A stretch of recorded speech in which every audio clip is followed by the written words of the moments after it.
بسم اللہ الرحمن الرحیم۔ مبادی الاصول البحث الاول باعتبار الوضع ہے سبق نمبر 6 میں خوش آمدید۔ آج کے سبق کے اندر ہم مشترک اور موول کی تعریف اور اس کا حکم پڑھیں گے۔ عبارت دیکھ لیں۔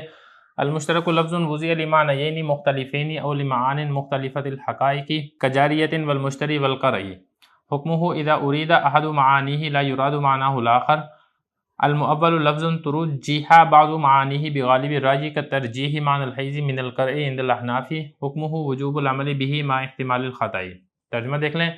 مشترک ایسا لفظ ہے جس کو وضع کیا گیا ہو دو مختلف معنی کے لیے یا متعدد مختلف معانی کے لیے، جیسے کہ جاریہ، مشتری اور کر کا لفظ ہے، اور اس کا حکم یہ ہے کہ جب ان کے معنی میں سے کسی ایک معنی کو مراد لے لیا جائے تو دوسرے معنی کو مراد نہیں لیا جاتا ہے۔ موول ایسا لفظ ہے کہ مشترک کے معنی میں سے بعض معنی کو غالب رائے سے ترجیح دے دی گئی ہو، جیسا کہ حیض کے معنی کو ترجیح دی جائے کر کے لفظ سے حنفیہ کے نزدیک، اور اس کا حکم یہ ہے کہ عمل کرنا واجب ہوتا ہے غلطی کے احتمال کے ساتھ۔ عبارت ہو چکی ہے، ترجمہ ہو گیا ہے، اب چلتے ہیں اس کی تشریح کی طرف۔ گزشتہ دو سبقوں کے اندر ہم نے خاص اور عام کی تعریف پڑھ لی تھی، ان کی مثالیں پڑھ لی تھی، ان کا حکم پڑھ لیا تھا، اور اسی طریقے سے ہم نے ان کی قسمیں بھی پڑھ لی تھیں۔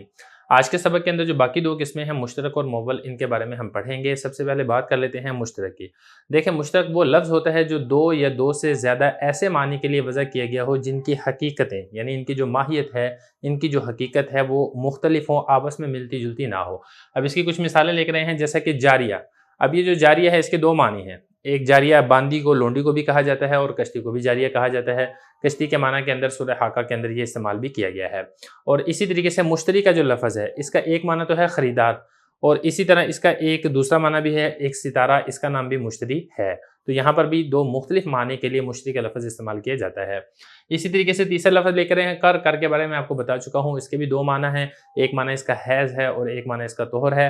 حنفیہ یہاں پر حیض کا معنی مراد لیتے ہیں اور شافعیہ نے یہاں سے طہر کا معنی مراد لیا ہے۔ تو خلاصہ کرام یہ ہے کہ یہ جو تینوں الفاظ آپ کے سامنے آئے ہیں، یہ تینوں کے تینوں الفاظ یہ مشترک ہیں، یعنی یہ دو ایسے معنی کے لیے وضع کیے گئے ہیں جن کی حقیقت اور ماہیت جدا جدا ہے، مختلف ہے۔ اب اگر عبارت دیکھیں، فرما رہے ہیں کہ مشترک ایسا لفظ ہے جس کو وضع کیا گیا ہو دو مختلف معنی کے لیے۔ اس کی مثالیں ساری آ چکی ہیں، جاریہ اس کی مثال ہے، مشتری اس کی مثال ہے، کر اس کی مثال ہے۔ یا بعض اوقات ایسا لفظ ہوتا ہے کہ جس کے معنی دو نہیں ہوتے بلکہ دو سے زیادہ بھی معنی ہو سکتے ہیں جن کی حقیقتیں مختلف ہوں۔ اب اس کی مثال یہاں پر ذکر نہیں کی، اس کی مثال بھی آپ سمجھ لیں۔ اس کی مثال ہے جیسا کہ عین۔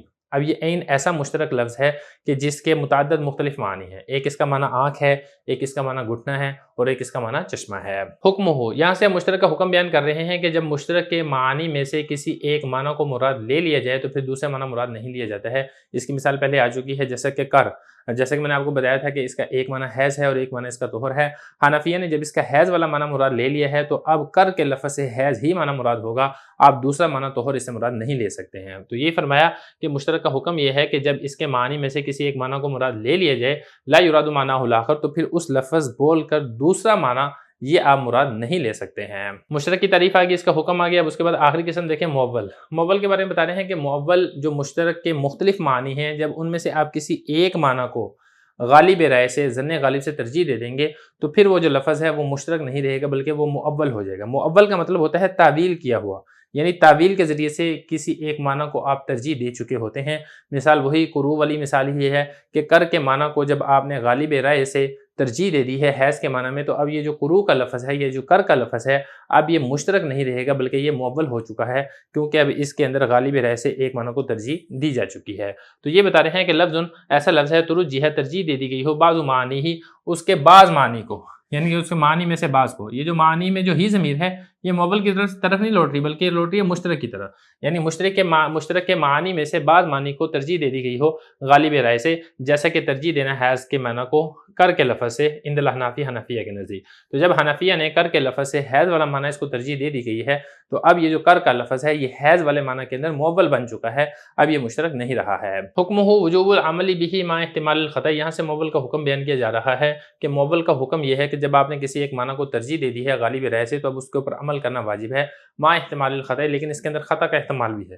ہو سکتا ہے جس معنی کو آپ نے ترجیح دی ہو متکلم کے نزدیک وہ والا معنی مراد نہ ہو بلکہ دوسرا معنی مراد ہو۔ یہی والی مثال دیکھ لیں، ثلاثۃ قروء والی مثال، ہم نے یہاں سے کر کے لفظ سے حیض کے معنی کو ترجیح دی ہے لیکن اس کے اندر خطا اور غلطی کا احتمال بہرحال موجود ہے۔